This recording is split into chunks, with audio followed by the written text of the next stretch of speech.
Hello viewer, ঈশ্বর ধারণা নিয়ে মহান গ্রিক দার্শনিক অ্যারিস্টটল কি বলেছেন জানেন কি? আজকের ভিডিওতে আমরা সেই বিষয়টি স্পষ্ট করব। সঙ্গে আছি আমি ইফতেখার আহমেদ রতন। এই বিশ্ব ব্রহ্মাণ্ডের উৎপত্তি কিভাবে হয়েছে সেটি নিয়ে অ্যারিস্টটল গভীরভাবে চিন্তা শুরু করেন। অবশেষে তিনি সৃষ্টিকর্তার ধারণায় উপনীত হন।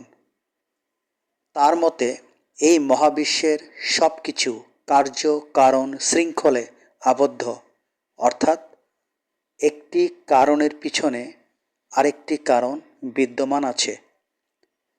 যখন আমরা এইভাবে একটি কারণের পিছে আরেকটি কারণকে খুঁজতে যাই এবং এভাবে খুঁজতে খুঁজতে আমরা একটি আদি কারণকে ধরে নিতে বাধ্য হই, কেননা অনাদিভাবে কোনো কারণ চলতে পারে না, তাহলে এতে অনাবস্থা দেখা দিবে। অ্যারিস্টটল এই আদি কারণকে অনুমোদন করেন, যেখানে সব কারণ এসে থেমে যায়। তিনি এই আদি কারণকে বলেছেন ঈশ্বর বা সৃষ্টিকর্তা। অ্যারিস্টটল আরেকভাবেও ঈশ্বর তত্ত্ব ব্যক্ত করেছেন। এই ক্ষেত্রে তিনি আশ্রয় নিয়েছেন গতিসূত্রের। তার মতে জগৎ গতিশীল।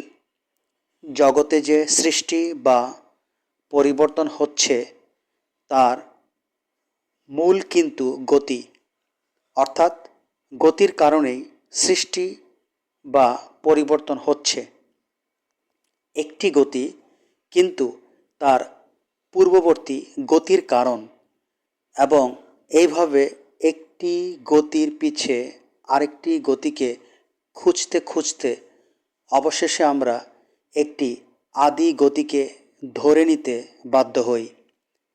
অ্যারিস্টটল এই আদি গতিকে বলেছেন আদিচালক, আর এই আদিচালক হলেন ঈশ্বর বা সৃষ্টিকর্তা, যিনি সকল গতির কারণ কিন্তু নিজে গতিশীল নন। তো ভিউয়ার, আজ এই পর্যন্ত। বাকি আলোচনা অ্যারিস্টটল এর মেটাফিজিক্সের দ্বিতীয় পর্বে জানতে পারবেন। সেটি দেখার আমন্ত্রণ জানিয়ে আজ এখানেই ইতি টানছি। আল্লাহ হাফেজ।